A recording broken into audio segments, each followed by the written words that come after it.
Assalamualaikum warahmatullahi wabarakatuh. Perkenalkan, nama saya Asin Nur Fadlilah dengan NIM 12340300122. Di sini saya akan memenuhi soal ujian akhir semester mata kuliah Etika Dakwah yang diampu oleh dosen Dr. Umi Halwati, SOSI MAG. Soal yang pertama, sebutkan dan jelaskan kompetensi yang harus dimiliki dai agar tercapai profesionalisme dai dalam berdakwah. Nah, adapun kompetensi yang harus dimiliki oleh dai untuk mencapai profesionalisme dalam berdakwah terdiri dari dua kategori. Yang pertama, kompetensi substansif. Nah, di dalam kompetensi substansif ini ada beberapa seperti pemahaman agama, yakni dai harus memiliki pengetahuan mendalam tentang ajaran Islam termasuk tafsir, hadis, dan fikih. Lalu dari kompetensi substansif itu yang kedua adalah akhlak yang baik, yang dimana dai memiliki sifat-sifat mulia seperti kejujuran, kesabaran, dan empati terhadap audiens. Selanjutnya, masih dalam kompetensi substansif, yang ketiga itu pengetahuan umum, yang dimana dai harus memahami perkembangan sosial dan budaya untuk menyampaikan dakwah yang relevan. Yang kedua adalah kompetensi metodologis. Nah, dalam kompetensi metodologis ini ada 3 macam. Yang pertama, kemampuan komunikasi, yang dimana dai perlu menguasai teknik komunikasi yang efektif untuk menyampaikan pesan dengan jelas dan menarik. Selanjutnya, dari kompetensi metodologis itu perencanaan dakwah, yang dimana dai mampu merencanakan dan melaksanakan kegiatan dakwah sesuai dengan kebutuhan masyarakat. Selanjutnya, dari kompetensi metodologis ini penggunaan media. Nah, dai juga harus menguasai teknologi dan media sosial sebagai alat dakwah yang modern. Selanjutnya, soal yang kedua, mengapa ekstremisme Islam mengarah pada radikalisme?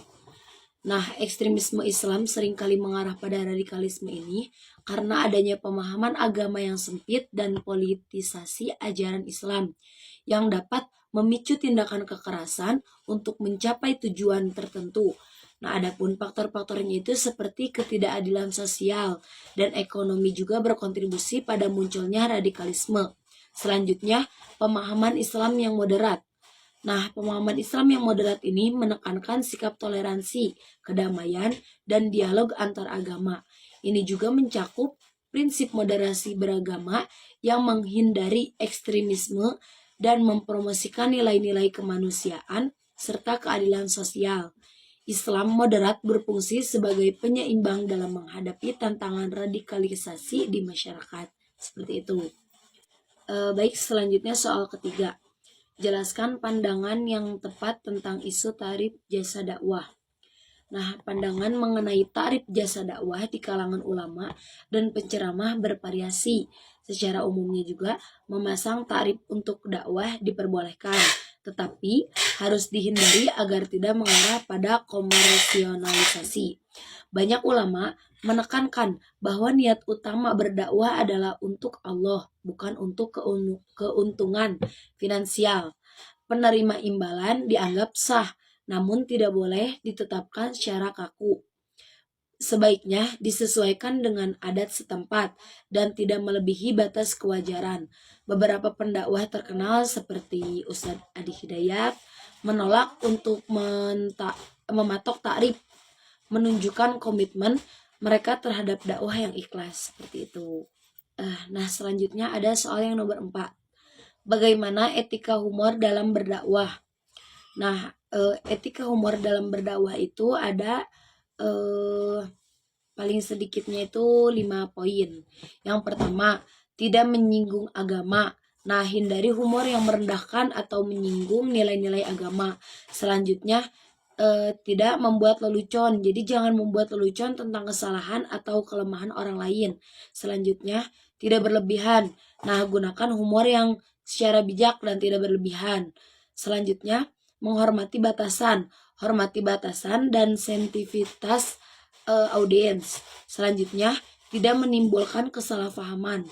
Pastikan humor tidak menimbulkan kesalahpahaman tentang ajaran agama. Seperti itu. Nah, selanjutnya soal yang nomor 5, yang bagian A, deskripsikan sosok dan gaya berdakwah salah satu dai di tanah air. Di sini saya mengambil dari sosok pendakwah Ustadz Abdul Somad, yang beliau ini lahir pada 18 Mei 1977 di Asahan, Sumatera Utara. Beliau juga dikenal dengan gaya ceramahnya yang lugas dan mudah dipahami, serta sering menyentuh isu-isu kontemporer.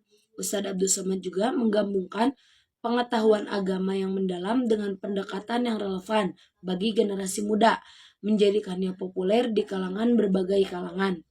Nah, gaya berdakwahnya beliau juga mencakup penggunaan humor dan analog sederhana, sehingga ceramahnya beliau ini terasa dekat dengan relatable. Selain itu juga ia aktif di media sosial, menjangkau audiens yang lebih luas dengan konteks dakwah yang menarik dan informatif. Selanjutnya soal yang nomor 5 ini, yang bagian B, apa yang saudara lakukan sebagai kontribusi membangun etika dakwah? Nah, di sini untuk membangun etika dakwah, saya dapat atau kita dapat membangun beberapa kontribusi. Yang pertama, memahami prinsip etika, contohnya dalam segi keikhlasan. Selanjutnya, penguasaan ilmu dan kemampuan komunikasi. Nah, seperti ilmu agama, komunikasi yang efektif. Selanjutnya, menggunakan pendekatan bijaksana seperti santun dan hormat. Selanjutnya, menjadi teladan dalam perilaku, seperti akhlak yang mulia, menghindari diskriminasi. Selanjutnya, memperhatikan konteks sosial dan budaya. Selanjutnya juga menggunakan bahasa yang positif dan konstruktif. Sekian jawaban-jawaban yang bisa saya sampaikan. Mohon maaf jika banyak kesalahan. Saya pamit undur diri. Wassalamualaikum warahmatullahi wabarakatuh.